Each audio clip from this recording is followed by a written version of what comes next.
اگر اس قلب کے ساتھ قریب آگے جو ہے وہ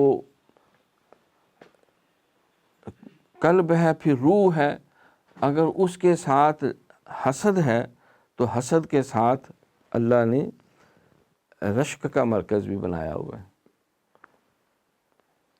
اگر غصہ ہے تو اس کے ساتھ غیرت کی بھی کلی بنی ہوئی ہے.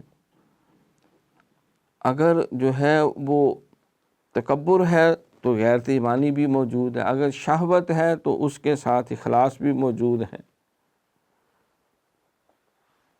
غصہ ہے تو غیرت بھی ہے اور خدمت خلق بھی ہے.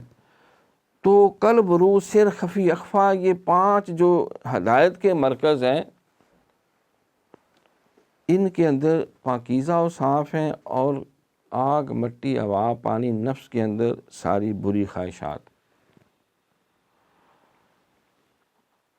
اب ان کو جس وقت انسان پاک کرنا چاہتا ہے تو شہوت سچی محبت میں بدل جاتی ہے،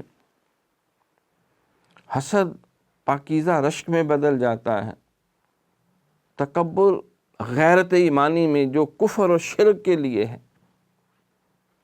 اور غصہ جو ہے وہ اپنی بری عادتوں، بری خصلتوں کے خلاف. انسان کہتا ہے کہ میں کیوں اپنے نفس کی غلامی کروں. تو طمع جو ہے یہ مخلوق کی خدمت اور خیر خواہی کے جذبے سے بدل جاتا ہے.